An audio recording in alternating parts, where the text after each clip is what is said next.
O Fernando termina justamente onde a gente pode começar, né? Que é a questão do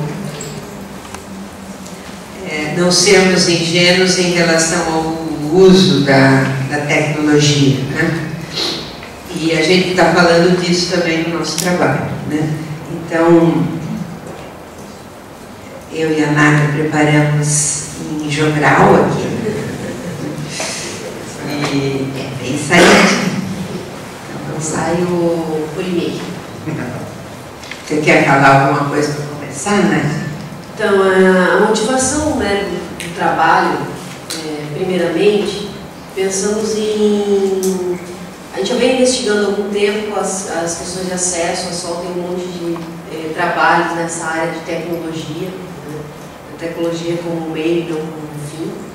E também de buscadores, né, que foi um trabalho que ela apresentou já no SEAD, depois na Abralin também, né? E aí a gente vamos brincar com essa questão, então, voltada para o nosso projeto e trabalhar, primeiramente a ideia era trabalhar com vídeos do YouTube que trabalhassem com arte catarinense. E aí qual não foi a nossa surpresa, que ao navegar um pouco pelo YouTube, muito pouco se tem de vídeo de arte catarinense no YouTube. E aí a maioria dos vídeos comportados de uma forma linear, né? De historiografia e tudo mais. E aí nesse meio tempo a gente estava discutindo justamente o texto do Peixe, leio o arquivo hoje, que propõe as clivagens subterrâneas. E aí, movida também por uma leitura que o Sandro, né, que estava aqui com a gente ontem, nos provocou, do Agamben, sobre o contemporâneo, nós resolvemos brincar com essa questão. Então, clivagens subterrâneas e contemporâneas. E aí também brincar um pouco com os recursos de busca por imagem, né, na internet. E é sobre isso que a gente vai falar. Então, essas clivagens subterrâneas têm a ver com o trabalho dos buscadores da internet, né, os buscadores da internet, eles são procedimentos, né, que atuam sobre um banco de dados. E nesse procedimento existe uma leitura dos arquivos, dos bancos de dados, né? Uma leitura que nós estamos chamando de clivagens, nos sentidos, para entregar alguma coisa para o usuário, né? Então essas clivagens são esses cortes num grande banco de dados, né? Esses cortes que vão trazendo à tona resultados de busca, tá? Então, vamos lá. Nosso objetivo, então, é discutir a visibilidade da arte catarinense na internet através de três ações, né? Formulando primeiro questões sobre os hábitos de busca. E como a Nádia falou, a gente experimentou a busca por imagem, ou seja, a gente jogava imagens e não texto no buscador para ver o que aparecia, né? Analisando o funcionamento do Google, né, que foi o buscador que a gente trabalhou, se utilizando para leitura de arquivos sobre... Aí, então, especificamente, né, no nosso caso, nós trabalhamos com imagens da arte catarinense. E aí, para retomar, então, o final da fala do Fernando, como trabalhar com isso, tentando não ter uma visão ingênua primeiro sobre a eficiência desses lugares tecnológicos, né? E segundo, sobre o próprio uso da tecnologia pelo discurso político, pelas políticas públicas, né? Como sendo a solução de muitos problemas comunitários, sociais e tal. Então, como também evitar esse tipo de conclusão, né? Que corroboraria essa ação das políticas públicas em função da inclusão digital e tudo mais. Bom, Então, para falar então das tais clivagens subterrâneas, nós estamos trabalhando com o Pechet, né, que é um autor que tem na base dos textos da análise do discurso, que diz: a questão da leitura permaneceu quase sempre implícita. Há, entretanto, fortes razões para se pensar que os conflitos explícitos remetem em surdina a clivagens subterrâneas entre maneiras diferentes ou mesmo contraditórias de ler o arquivo. Ou seja, não é ingênua a clivagem subterrânea, como a gente pode imaginar. Está tudo lá e quando eu busco vem tudo, né? Então esse tudo, né, o que significa? Então, considerando então que essas clivagens, né, subterrâneas constituem os arquivos, né, que a gente acaba se utilizando, né, na contemporaneidade, na internet, pensamos no seu funcionamento. Então vamos pensar um pouquinho juntos aqui como é que funciona essa máquina, né? As palavras-chave são um conjunto de elementos que devem ser reconhecidos e é a esse conjunto que responde uma busca na internet. O que temos então no banco de dados acessado pelos buscadores é uma sequência de significantes que serão percorridos até que se encontrem formas similares, ou seja, não há um critério de interpretação semântica, apenas reconhecimento de formas. Mesmo quando a busca se dá por uma imagem, o procedimento do buscador é o de reconhecimento de elementos compositivos, sobretudo a cor, para aproximar uma nova unidade a uma unidade já presente no banco de dados. Tá? Bom, a esse tipo de memória denominamos, né, na análise do discurso, de memória metálica. É um termo já cunhado pela Orlandi, né? E ela diz uma memória balizada pela organização e não pela ordem, pensando que ordem tem a ver com ordem discursiva. Por exemplo, em Foucault vocês leram a ordem do discurso, né? Então, os discursos têm uma ordem, significa que eles têm uma materialidade histórica, né, social, ideológica, enquanto que a organização, ela só existe em função de elementos compositivos, né, sem materialidade histórica, apenas com a materialidade, no caso, significante, né? Bom, então, ao contrário da completude do sistema, né? Então, eu vou ler aqui: ultrapassando desse modo a organização, podemos chegar à ordem da língua e da história. O que acontece na ordem? Como ela tem materialidade histórica, ela é passível de esquecimento. Claro, a história se faz pelas lembranças e pelos esquecimentos, né? Senão não teríamos a história. Na organização, ao contrário da ordem, né, nós não temos esquecimento, né? Porque tudo deve estar constando desse banco, né, de dados. Então, os buscadores da internet se organizam diferentemente do sistema de busca de uma biblioteca universitária, por exemplo, né? Na biblioteca a gente tem uma organização por autores, por disciplinas, né? Por épocas, por lugares, enfim. Por conotações, isso, por critérios semânticos, né? Históricos, sociais, ideológicos, ou seja, critérios discursivos. Tá?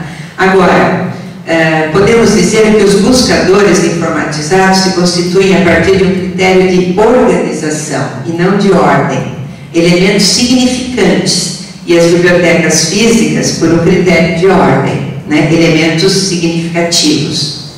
E mesmo quando a gente faz uma busca por palavras, né, que foi a nossa primeira brincadeira ali, há um refinamento, né? Até eu conversava com o Gilmar um dia sobre a questão dos buscadores. Ou você coloca entre aspas, ou você coloca entre parênteses, né?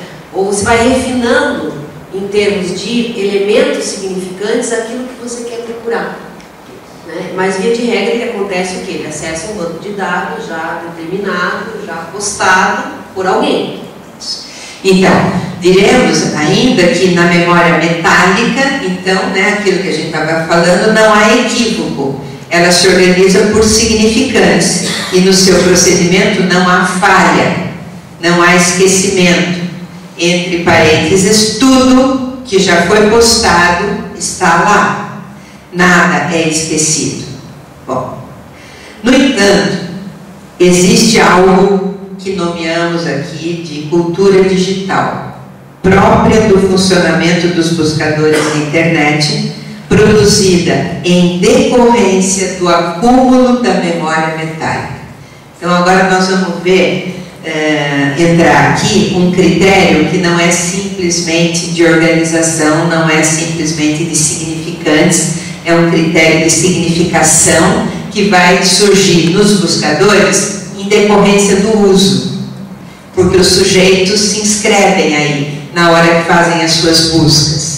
E no momento que eles se inscrevem, eles deixam as suas marcas nos bancos de dados. Porque cada acesso significa um retorno diferenciado, né? O que vai retornar é justamente aquilo que já foi buscado.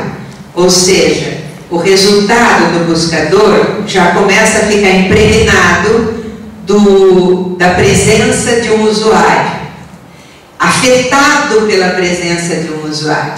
Então aí a gente começa a produzir o que a gente está chamando de cultura digital, que é a associação de um dispositivo tecnológico com a presença do sujeito, né, que altera o princípio básico desse dispositivo, que é de organização, e começa a dar uma ordem, né, que a gente está chamando de cultura digital.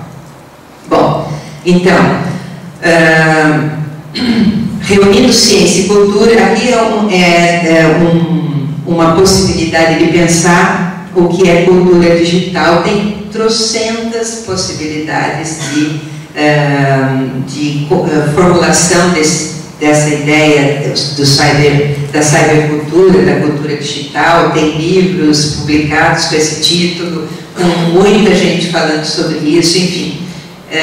Nós estamos usando aqui de um modo muito restrito, que significa a entrada, né, da ordem na organização de um dispositivo tecnológico, a entrada do sujeito, a inscrição do sujeito no dispositivo tecnológico, produzindo aí uma cultura digital, né? Depois nós vamos ver, na hora da formulação enquanto artigo, quem a gente tem que dizer, quem a gente tem que corroborar para poder afirmar esse conceito em detrimento de outros possíveis, tá? Mas enfim, reunindo ciência e cultura antes separadas pela dinâmica das sociedades industriais, centrada na digitalização crescente de toda a produção simbólica da humanidade, forjada na relação ambivalente entre espaço e cyberespaço, na alta velocidade das redes informacionais. A cultura digital é então a cultura da contemporaneidade. Essa é uma outra possibilidade, né, de aproximar essa cultura digital com o que é o contemporâneo, associação do tecnológico com o subjetivo aí, né? Bom, em alta escala, né? A cultura digital vai se constituindo de um já postado para nós, então, né? De um já postado, de um já buscado. Ela é balizada pelo uso do dispositivo, que por sua vez passa a ser objeto cultural, justamente por esse uso, pelo reconhecimento do já armazenado por sujeitos. Não o já armazenado enquanto organização, mas o já armazenado enquanto gesto de busca e de leitura. As buscas sequenciais passam a determinar, então, o modo como os conteúdos aparecem. Fala aí um pouquinho, Nádia. Bom, foi para você, agora apresenta. Aí a gente começou, então, a trabalhar com essa possibilidade de imagens de circulação internacional. Né? E aí eu quero abrir um parênteses aqui sobre a questão da arte catarinense, privadas, subterrâneas e contemporâneas, né, barra contemporâneas. Também a gente optou, quando a gente estava visitando o YouTube, a gente percebeu na historiografia aquela velha organização cronológica dos artistas, né? Então, Vitor Meirelles, até chegar no momento em que o vídeo do YouTube não cabia mais, então a turma resolveu listar os artistas. Aí aparecia uma lista de artistas da década de 70, 80, 90, entre eles o Chuan, que aparecia só na lista, então ele não tinha direito à imagem, só a lista. Aí a gente começou a se questionar, bom, então vamos ver nessa brincadeira de busca por imagem, vamos arrastar aqui para dentro do buscador, né? Tipo Vasily, né? Vamos ver o que acontece.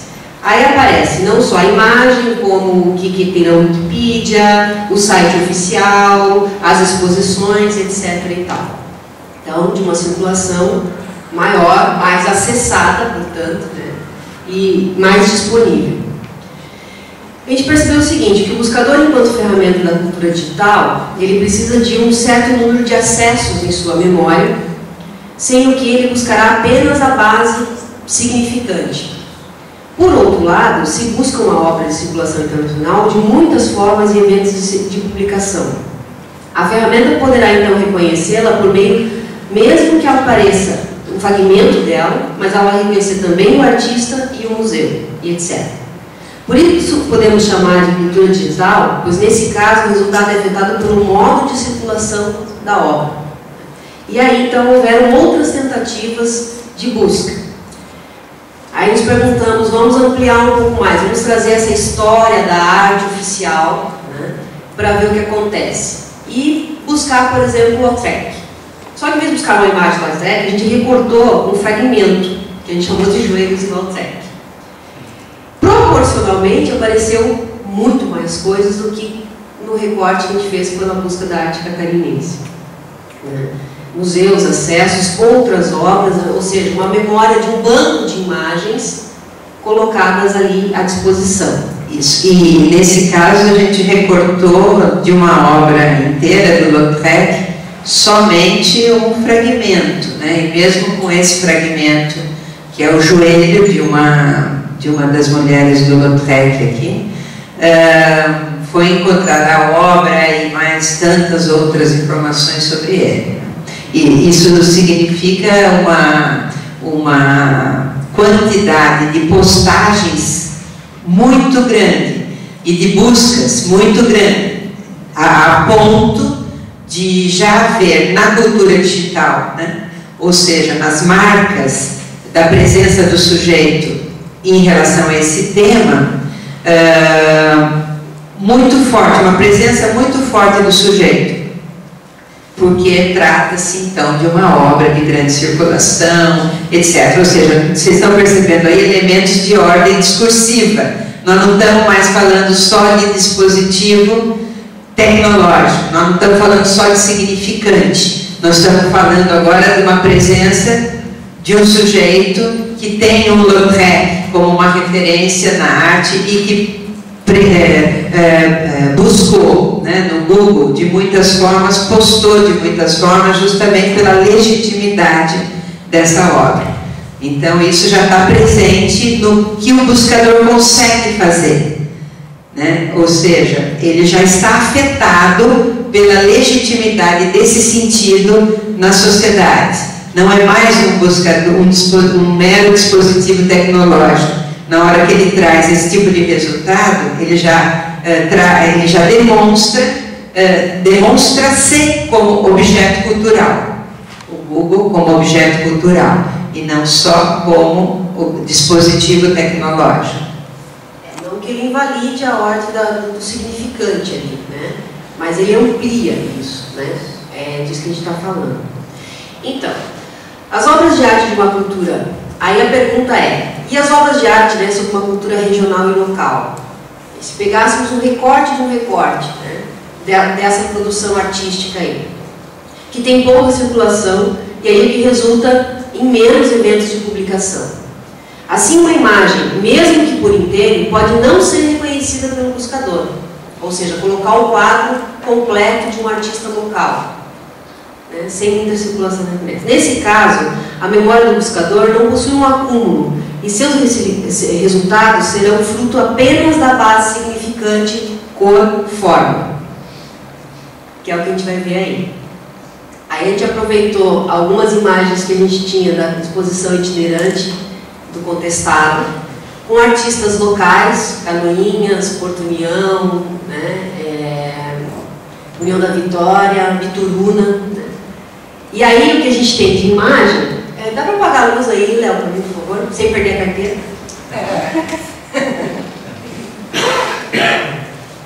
Dá para enxergar? Aí o que a gente tem é exatamente essa marca do significante pela cor. Né? Então a gente pega, por exemplo, a obra Dominação, do Benassi, né? E o que ele vai buscar são cores. Aí aparece time de basquete, aparece uma torta em forma de peixe, né? Com ovo, tomate. Isso é significante. Uma Mona Lisa deslizante, coisa que lembra os girassóis.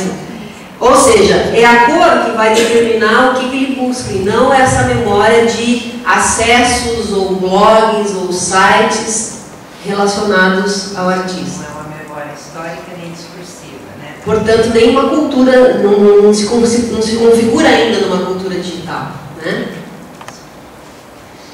Ou seja, aqui a memória é metálica. É o que tem para reconhecer em termos de cor, de traços, né, significantes. Né? Não se trata, portanto, de uma memória histórica nem de uma memória discursiva. Né? Já, por exemplo, na obra da Iluana, naquela obra Contestado, que foi capa do nosso livro número 1, né, também o mesmo resultado aparece aí pela cor. Eu retomo um pouco aqueles conceitos que eu trabalhei já em outras apresentações, do tessitura e tecedura no objeto artístico, né? Enquanto elementos ali de funcionamento da obra. Então o que a gente tem ali, né? Sem o batimento, é só o funcionamento da imagem pela cor. Nem mesmo a forma está tão textualizada aí. A do seu Lauro Benassi, confluência de textura que a gente tem aí, né, colocado, então aparecem muitas coisas, muito balizada pela questão da cor, da textura da imagem. Alguns aqui viram a exposição em Canoinhas, é uma obra em bico de pena, né? Isso, é a estrutura do traço mesmo, né? E é interessante que a imagem, na busca por imagem, o buscador revela o seu procedimento de um modo mais evidente do que com palavras, né? Porque a gente não tem essa clareza do funcionamento quando a gente trabalha com palavras. Bom, citando então o Magno Júnior, que foi orientando da Sol, ele aponta o seguinte, né, na pesquisa justamente sobre a ferramenta Google. Os atravessamentos discursivos afetam a geração de sentidos a partir dos contextos de busca. O discurso político, o midiático, assim como o discurso econômico, afetaram de tal maneira a inferência dos sentidos a partir do mecanismo de busca, que tornam-se mais importantes na filtragem dos resultados que a própria demografia dos significantes. Quer comentar, Sol? Isso aí é o trabalho do... agora tá ruim assim. Isso. Assim eu enxergo vocês. Não parece que eu estou falando com uma luz além. Eu não estou acostumada a ser estrela. Bom, esse trabalho foi desenvolvido por um orientando aqui do nosso mestrado. Ele trabalhou com esses buscadores, né? E justamente ele diz aqui que aquilo que era uma demografia dos significantes no primeiro momento, né, torna-se em seguida já, a partir do primeiro uso, já afetada completamente por essa presença do sujeito, né? Está corroborando então o que a gente já estava trazendo aí nessa mostragem que a gente fez aí. Bom, aí a minha pergunta, a partir daí de imagem, né, eu falei, bom, nós estamos trabalhando com umas imagens de obra de arte sobre o contestado, mas as 3 imagens anteriores, elas têm um traço um pouco mais, ora expressionista, ora mais abstrato, né? No caso da Iluana, por exemplo, e no seu Laudo Benassi, por mais que seja uma figuração, pelo excesso de traços, ele traz uma formação significante muito forte. Aí então, eu pensei na obra da Elisiane Buch, que é uma obra muito mais figurativa, né? A imagem dos pinheiros, a imagem do trem, enfim. E aí me perguntei, bom, e se eu jogar essa imagem, que é mais figurativa, com a palavra contestado, né? Dobrar a busca, fazer a busca de imagem e de palavra ao mesmo tempo. O que vai acontecer? Bom, da mesma forma, né? Contestado apareceu eventos de motocross na região do Contestado, o museu do Contestado, né? Algum monumento e um agricultor. E apareceu o quadro mesmo da Elisiane, que ela tem na página do site do Ateliê Degradê, que é o ateliê que ela mantém em União da Vitória. O ateliê tem um blog, então a imagem apareceu no blog do ateliê. E com a Iluana? E se fosse com a Iluana, né? Então tá, então além de uma configuração, e se voltássemos então para a questão mais abstrata, aí, né? Com o nome completo da artista, o que acontece? Aí aparece a imagem, né, o tamanho, as dimensões, e o blog da Iluana, né, e uma matéria sobre a exposição itinerante do Contestado, que foi postada a partir do quadro da Iluana. É isso que aparece. Bom, então aí nós começamos a pensar, né, como então nos movermos, né, nesse universo aí das políticas públicas em relação à aparição, à visibilidade das obras, né, até que ponto uma obra local deixa de ser local por estar num dispositivo desse tipo, né, que globaliza a existência, né? O que é local e o que é global, então, e qual é a injunção do artístico propriamente, do sentido do artístico, na relação com esse modo de circulação e visibilidade, né? Aí eu fui xeretar um pouco nos documentos do Ministério da Cultura. Nós trabalhamos sempre com essas coisas assim, de políticas públicas, né, para ver um pouco o que se diz, né? Tem um documento aqui que é do Seminário Internacional sobre Diversidade Cultural, Práticas e Perspectivas. Bom, esse ainda é, né, não da gestão atual, da anterior. Diz o seguinte: não podemos privar as comunidades locais tradicionais ou não, bem como os artistas e produtores culturais, da possibilidade de migração de sua produção simbólica para o interior das redes, para o cyberespaço. Para assegurar que a expressão das ideias e manifestações artísticas possam ganhar formatos digitais e também para garantir que os grupos e indivíduos possam criar, inovar e recriar peças e obras a partir do próprio cyberespaço, são necessárias ações públicas de garantia de acesso universal à rede mundial de computadores, Sem inclusão digital de todos os segmentos da sociedade, a cybercultura não estará contemplando plenamente a diversidade de visões, de expressões, de comportamentos e perspectivas.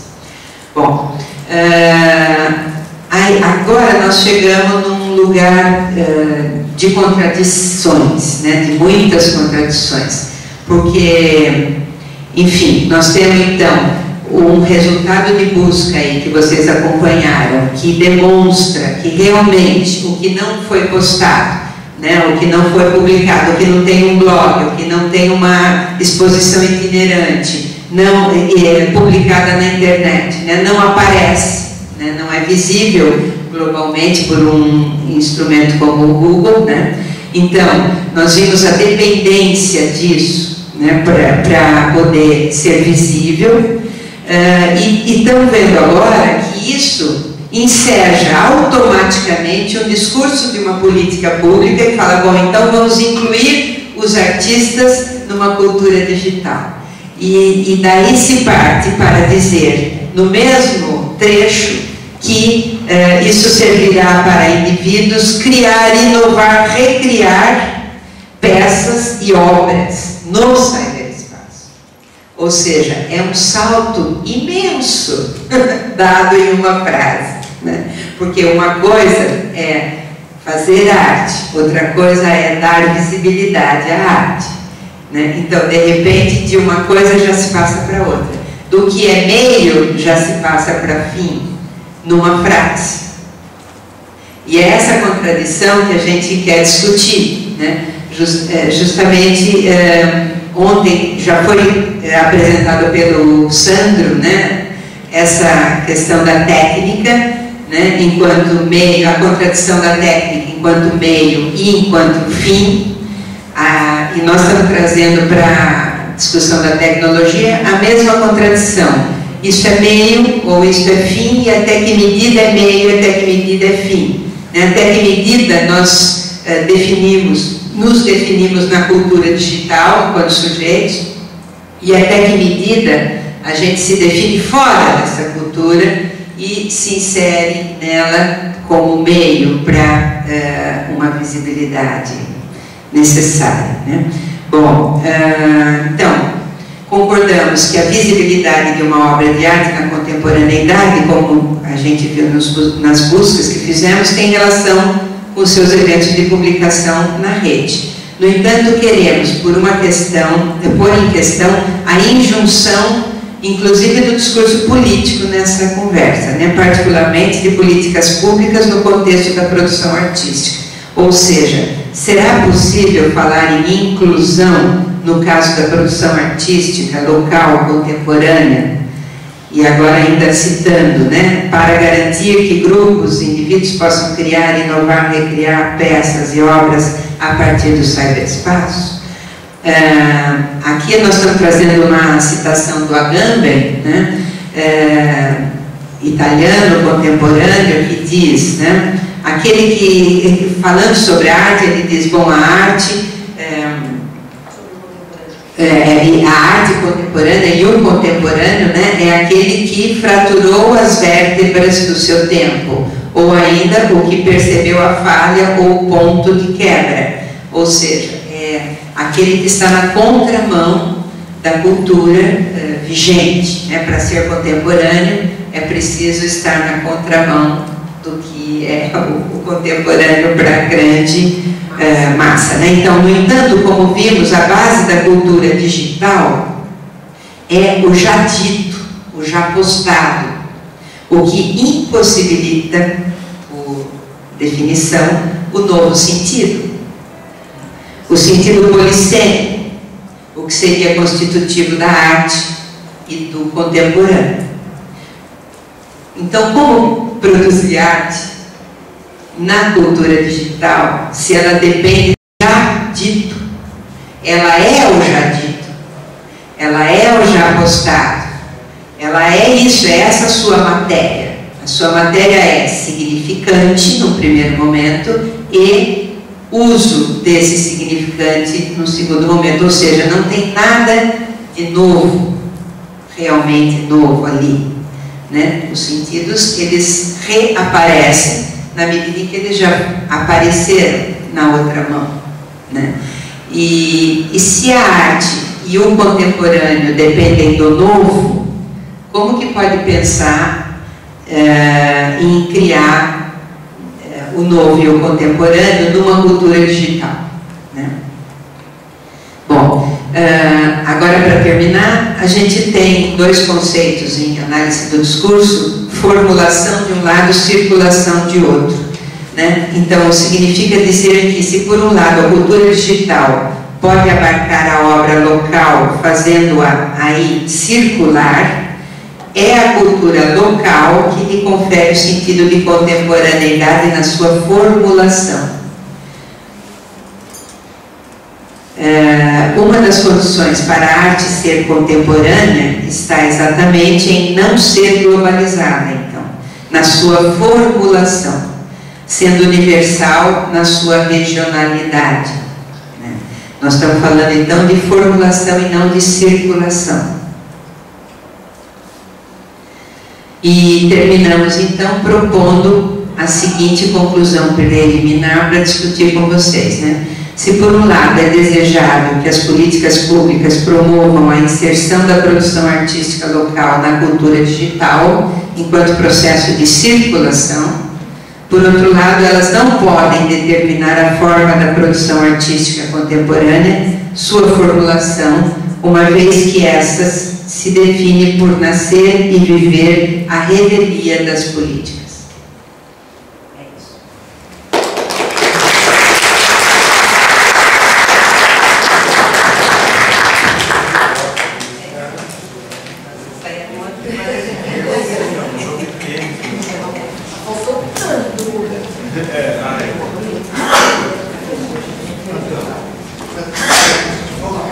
Bom, vamos, nós temos tempo, ela está escrita, o Fernando primeiro, depois a Alexandra, depois a Malu. Bom, eu queria só chamar a atenção, eu não sei quais são as consequências teóricas dessa observação, mas o buscador da internet, na verdade, ele não busca nem formas, nem cores, nem palavras, né? Ele busca, esse microfone tem que ficar na... ele busca sequências de zeros e uns. Mais embaixo. Então é mais embaixo ainda.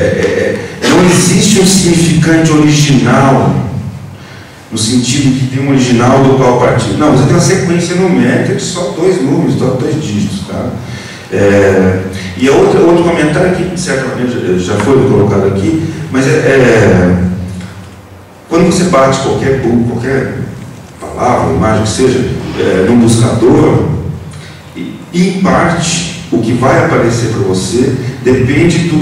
Porque assim, todo mundo está buscando a palavra verde no Google, né? A partir de um certo momento, e aí aparece, você digita lá várias páginas para você escolher.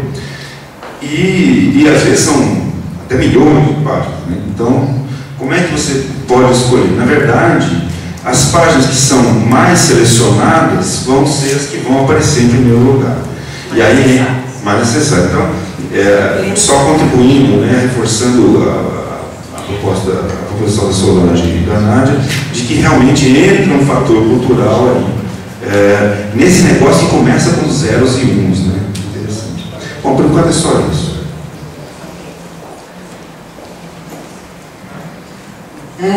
Eu gostaria de fazer uma pergunta para o professor Fernando, já que a gente quase não conversa, quase não se vê.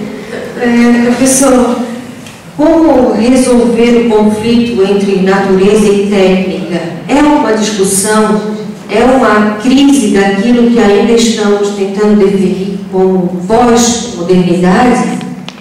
E dentro disso, o herói americano pós-moderno também está em crise, né? E essa crise seria então com relação à natureza, conservar, destruir, transformar dentro do nomos do capitalismo? Uau! Não, boas perguntas, na verdade, são umas 3 perguntas aí, né?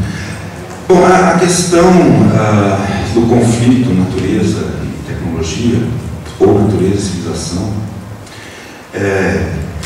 por esse caminho insolúvel, né? Eu vou explicar melhor. Enquanto a gente se nortear pela ideia de que existe esse lugar natural para o qual nós podemos retornar, seja numa regressão a modos primitivos de vida, primitivos no sentido de anteriores, de primeiros, seja através de um hiperdesenvolvimento tecnológico que nos insira de uma forma supostamente natural, né, no mundo, isso não é possível. Quer dizer, a partir do momento que o ser humano tomou conhecimento da própria existência, ele passou a questionar o mundo e ele passou a conceber o mundo conceitualmente. Então, se a gente só consegue conceber o mundo conceitualmente, não é possível a gente entrar nessa natureza sem conceitos. Tá?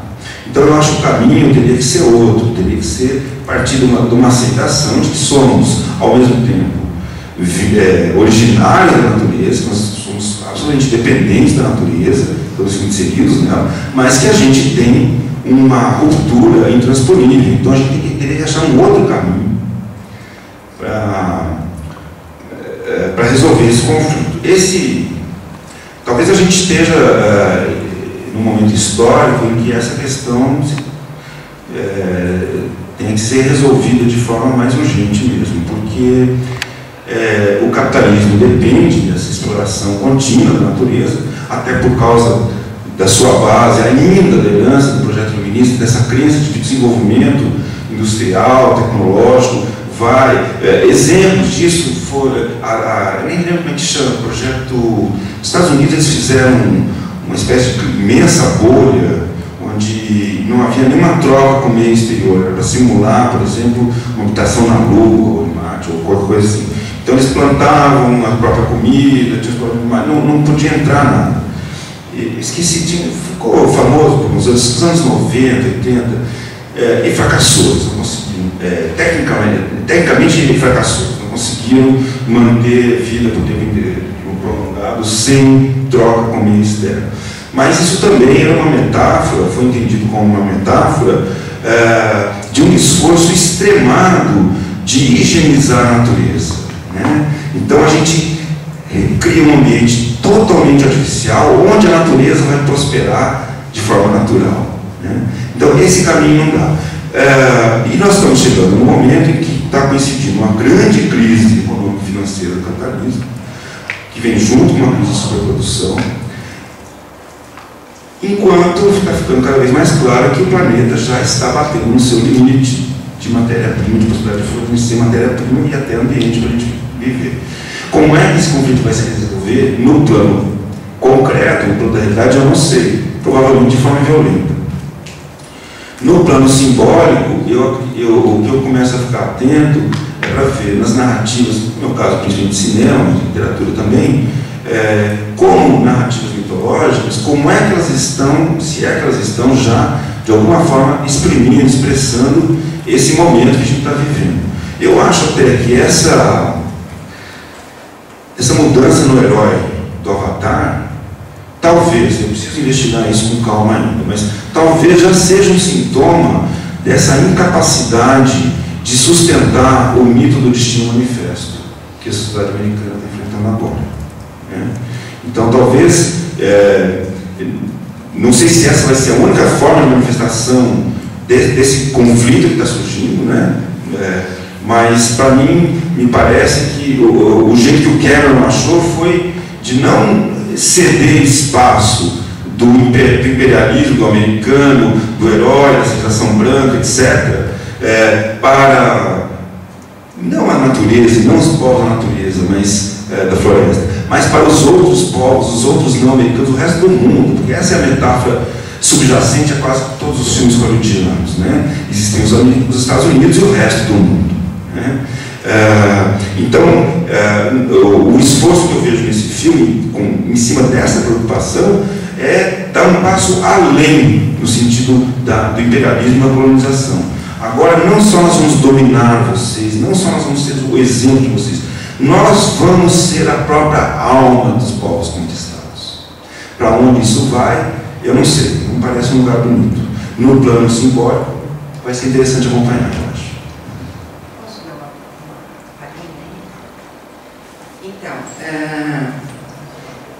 e ainda pensando um pouco na relação disso que a gente está trabalhando aqui com o que foi falado ontem sobre a relação natureza-técnica, né? A gente pode dizer que, como o Fernando disse, né, o acesso a essa natureza para o sujeito é impossível, né? Não tem acesso direto ao real, senão por meio do imaginário, do simbólico. Então, essa contradição é a própria condição de ser sujeito. Né? O que é ser sujeito? É viver em contradição, né, entre a natureza e o artefato, o dispositivo. Lógico, né? Porque sem isso a gente não nem quebraria a primeira pedra da caverna. Bom, então, agora qual é a questão? A questão é quando essa técnica, ou transferindo para a contemporaneidade, nessa tecnologia, é fim e não meio. E por quê? Porque quando você atinge diretamente o fim, você apaga a contradição, ou seja, a própria condição do sujeito. E aí tem esse esvaziamento, né, que a gente vê nesse lugar da tecnologia e da técnica, né, o esvaziamento do sujeito. Justamente porque ela, como o Sandro falou ontem, né, ela deixa opaco, ela apaga, ela oculta, né, a contradição que é a própria condição de ser sujeito.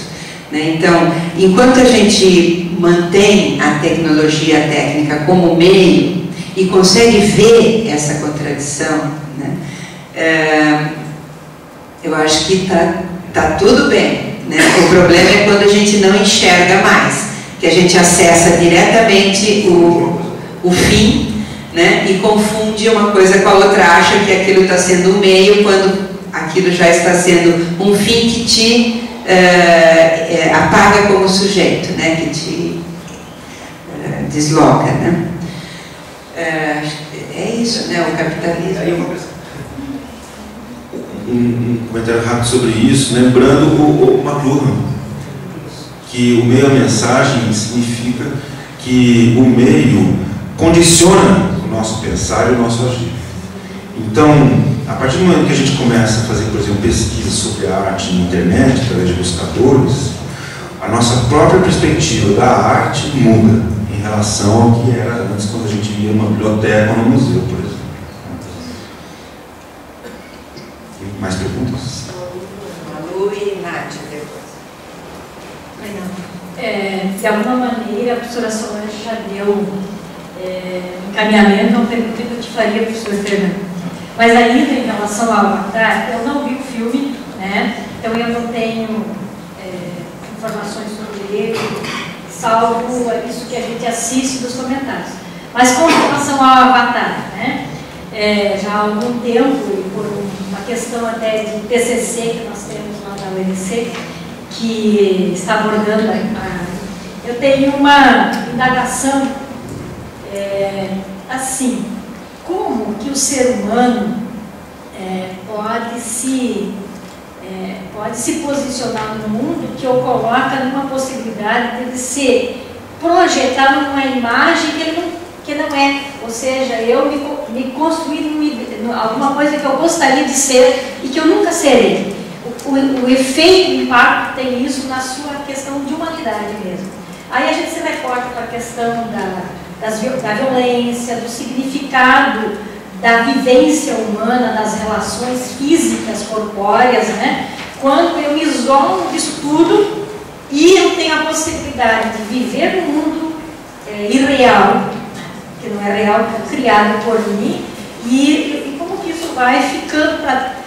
talvez as palavras sejam meio chulas para dizer, mas como que isso vai sendo internalizado para ele do mundo real que eu tenho aqui na frente.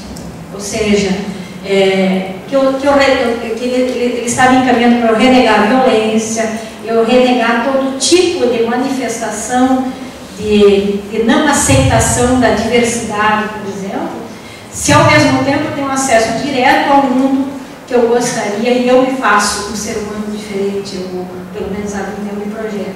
Essa é uma coisa. Faz uns 3 anos mais ou menos que essa questão tem vindo, e até na banca do TCC dessa garota, a gente colocava, né, acho que a gente tem que encarar isso, mas ao mesmo tempo nós temos que tomar um cuidado, quer dizer, na minha visão, né, de não reforçar. Não sei como fazer isso, mas sinceramente essa é uma dúvida que eu tenho, porque a gente vive no concreto, né?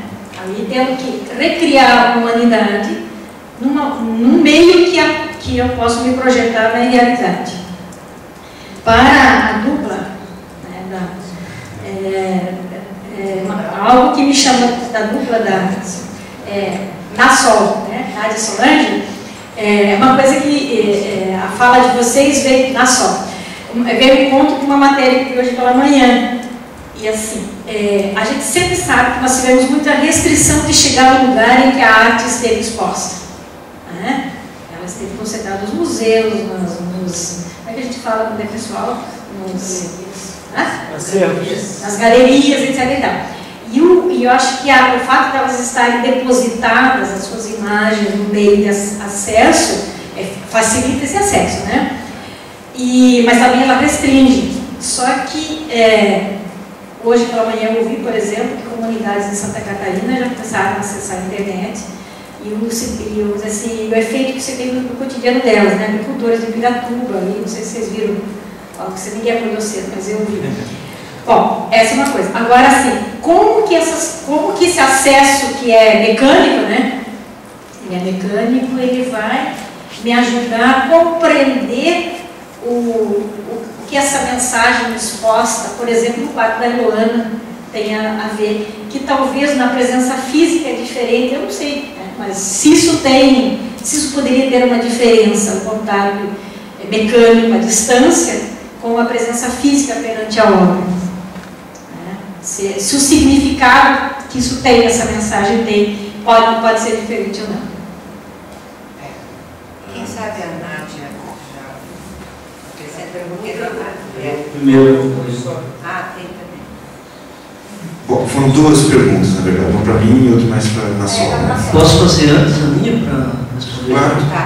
Claro. Isso, e daí a Nádia e a gente acho que vai fechar provisoriamente a sessão de perguntas, continua depois no corredor, porque a gente tem uma outra sessão já.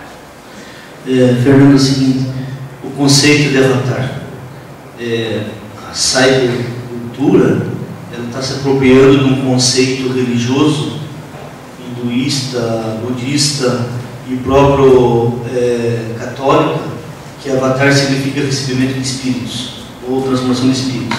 Aí o filme que ele vai remeter a ideia do recebimento do espírito da floresta, tanto que ele influencia muito no filme a ideia da árvore da vida, que é o...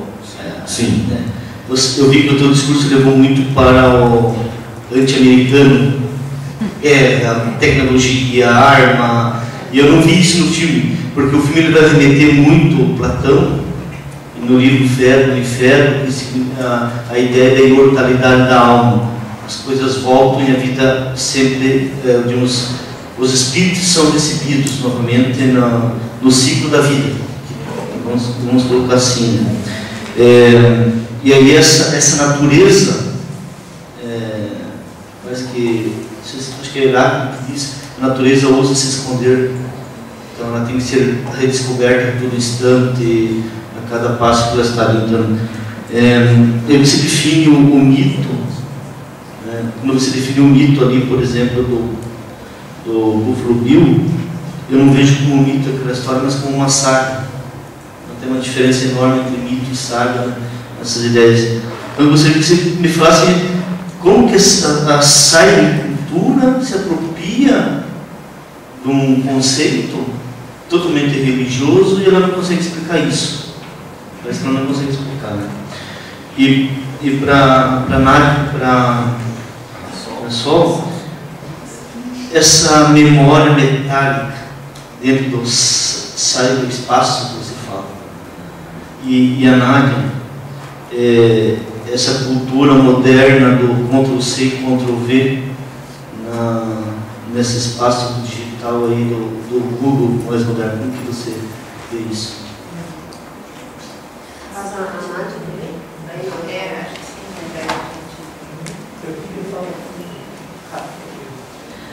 A minha pergunta vai para a Nádia e para o Solange. Eu fiquei pensando no percurso poético, ou poético da arte, né? Porque o caminho da obra está na própria obra, não está dado a priori. E pensando também na história da arte, na verdade as mudanças que aconteceram não se deram simplesmente por um modernismo ou para fazer algo diferente, né?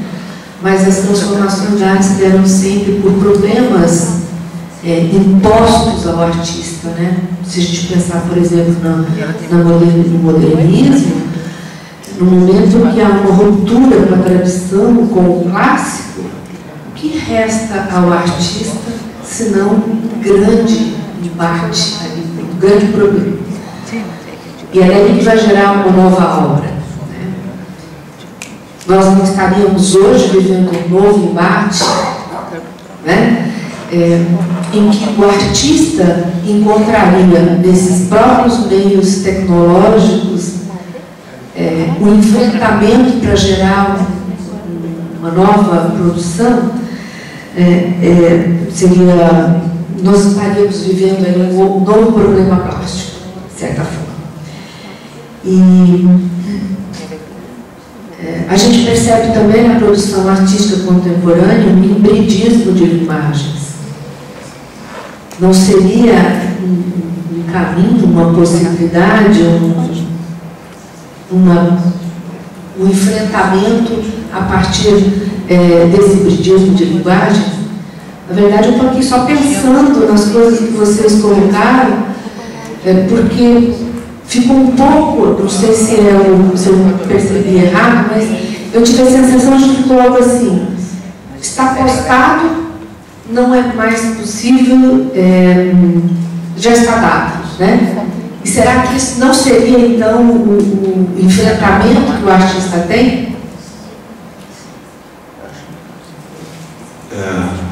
Não sei se você quer já fazer tua fala. Bom, posso começar a tentar responder? Foi um monte de coisa, né? Eu vou tentar ter mais ou menos a ordem que foi perguntado.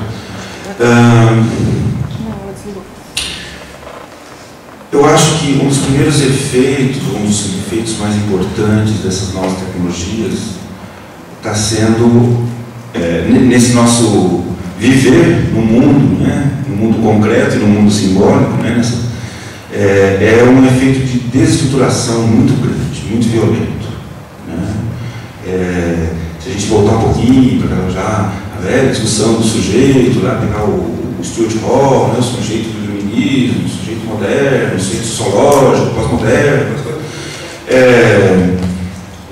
eu acho que a gente pode traçar uma progressão de instabilidade crescente na identidade, né?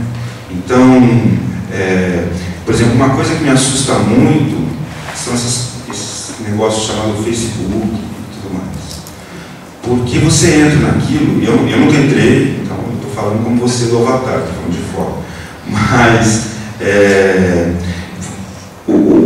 a perda de controle sobre sua própria identidade quando você entra na rede é uma coisa extremamente assustadora e intimidadora para mim. Eu não entro no Facebook, nessas coisas, essa é uma das razões, né?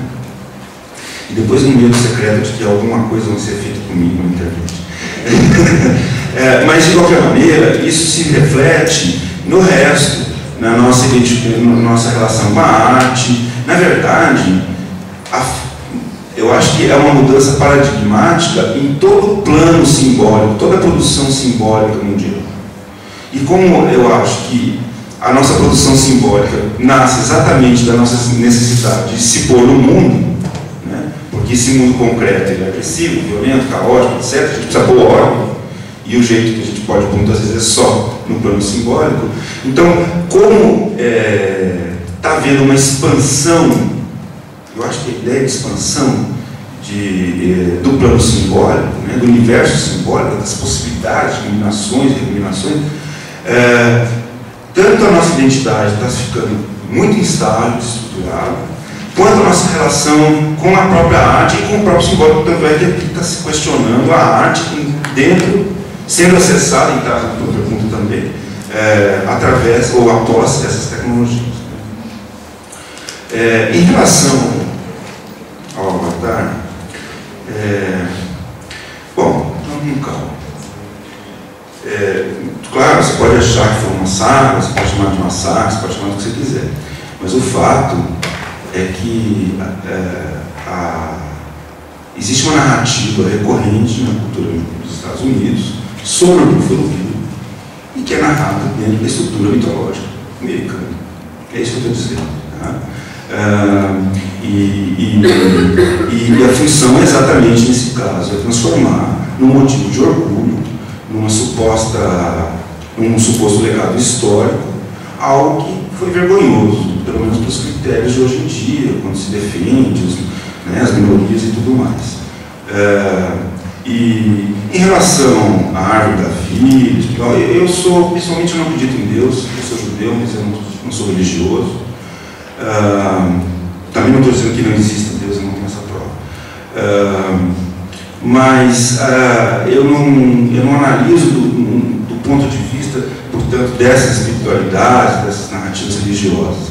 Mas o que eu estou tentando chamar a atenção é que, por fato de que no filme, enquanto ele tem um discurso explícito, declarado, de defesa da natureza, de defesa dos povos da floresta, de rejeição à tecnologia, ele está só podendo fazer isso renegando. Ele tirou a natureza e colocou numa sala de cinema super tecnologizada por um preço, e todo mundo sai encantadíssimo com a natureza. Mas qual é a nossa relação com a natureza a partir do filme do Cameron? Entendeu? Então, a minha preocupação não é discutir filosofias, é discutir a maneira como ele está supostamente apresentando as filosofias. E o que eu estou dizendo ele está sendo desonesto. Ele tem um discurso declarado X, quando toda a construção do próprio discurso cinemático dele é uma negação do que ele está declarando na trama, digamos assim, no roteiro. É um ponto de vista, né? Com certeza, é só o que nós temos aqui. É só o que nós temos para hoje. Bom, pessoal, eu e a Nádia vamos responder meio rapidinho, né, Nádia? Porque realmente a gente tinha uma mesa para as 11, né, e já são 11h20. Nós começamos com 20 minutos de atraso. Então, a gente vai tocar direto, enquanto a gente arruma aqui a próxima mesa, tem um cafezinho rápido ali, mas sem parada, na verdade, direto.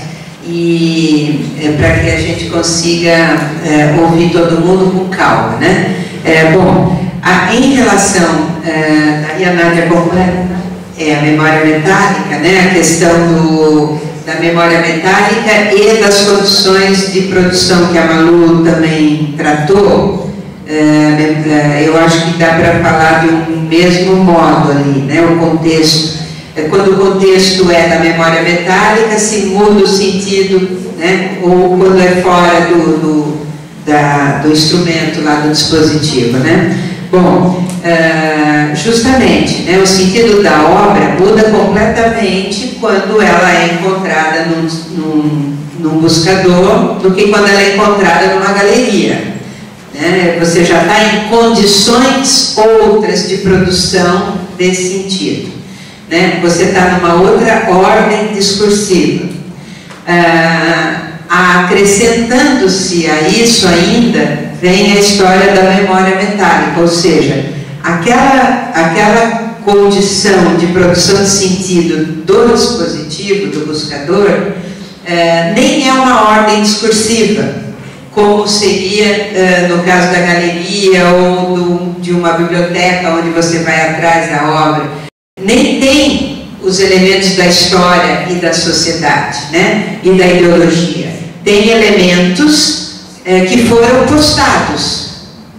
Ou seja, há uma memória metálica e não uma memória histórica com recorte ideológico e de legitimidade maior ou menor, etc, etc. Então, a diferença da memória metálica para a memória histórica ou a memória discursiva, né, é justamente essa.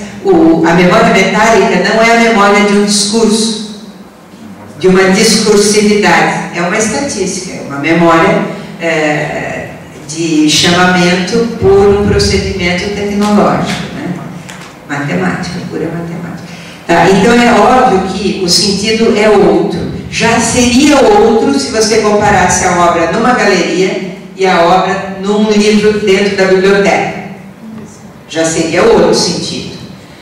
Ainda mais se você acrescentar isso um sentido produzido por uma memória metálica, que aí nem traz elementos históricos e nada. Então, sim, né, muda completamente. E só antes de passar para a Nádia, a questão da obra que tem o seu caminho próprio, né? E não dito a priori, e o hibridismo da obra contemporânea, né?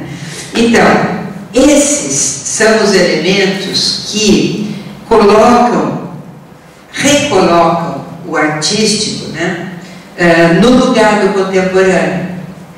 Primeiro porque quando toma o digital como elemento, toma como meio e diz com isso, né, eu uso o elemento digital, eu não sou usado pelo elemento digital, né? Então, que a obra leve na sua composição os elementos da cultura digital não significa que ela está tomando como fim, justamente ao contrário, né? Está tomando como meio, está mostrando, revelando ainda aí o lugar do sujeito nessa confluência com a tecnologia digital, né? E também que tem um caminho próprio, uma outra marca de que o caminho nunca será dado pela tecnologia, né? Será sempre um caminho próprio, e enquanto for arte, né? Então, a presença do digital na arte não significa uma adesão, digamos, a essa contemporaneidade que toma a tecnologia como fim. Não significa. Muito pelo contrário, o modo como toma para mostrar que não é isto, né? E sim outra coisa. Eu acho que fundamentalmente é por isso que a gente tomou um recorte na análise discursiva entre formulação e circulação. Então, respondendo um pouco cada um de vocês, né, mas que vai desembocar justamente na questão que a Nádia levantou, que é da poética, né, o lugar onde vaza esse comportamento de memória metálica é justamente da arte. Justamente pela possibilidade de, na poética do artista, ele tomar as técnicas e as tecnologias como meio, né, como a Sol está falando, não como o fim. Né. Então, muda, Reinaldo, quando é essa questão do Ctrl-C ou Ctrl-V. Né. Empiricamente, o Ctrl-C ou Ctrl-V é o já dado. O artista até mesmo pode se apropriar desse Ctrl-C ou Ctrl-V como crítico. E aí vai estar na sua poética. E aí a gente tenta olhar justamente, o já dado é a historiografia da arte. A formulação está na historicidade da arte. E aí é você olhar a produção artística pela sua poética, pela sua poética, que é diferente de olhar na sua cronologia. Então essa base de dados que a internet tem, né, do código binário aí, ela está apoiada na historiografia, né, cronológica. E ela não está apoiada na matéria significante, quando eu penso na textura do significado. Então ela só me oferece mesmo já dado. E esse é o espaço de circulação.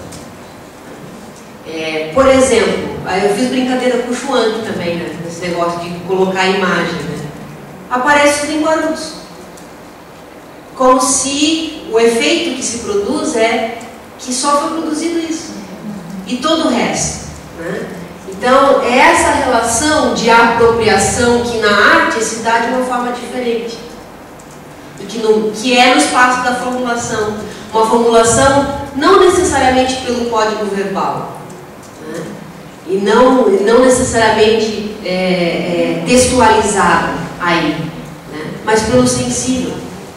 Que não quer dizer que não seja dotada de historicidade, que não quer dizer que não tenha as suas ancoragens históricas, sociais, ideológicas, que é diferente de uma memória metálica. E aí é porque vaza, que é isso. E aí só mais uma questão. A gente pegou o conceito de contemporâneo, assim como trabalhado como Agamben, porque ele também fala dos dispositivos. Então, aquilo que antes funciona, né, nas estruturas do Estado, né, das instituições que legitimavam dizer, na contemporaneidade, os dispositivos também fazem esse papel. O dispositivo da internet, o dispositivo do celular, enfim, né, que realiza esse papel. E aí ele está dizendo que o contemporâneo é justamente trabalhar, o sujeito contemporâneo é que ele percebe o avesso disso, fratura essa lógica. E eu estou apostando, né, que o sujeito que faz isso pelo sensível é o artista. Então, justamente pela sua possibilidade poética. E pelo distanciamento crítico, obviamente. Bom, é isso. Vamos tomar café? Encerramos aqui.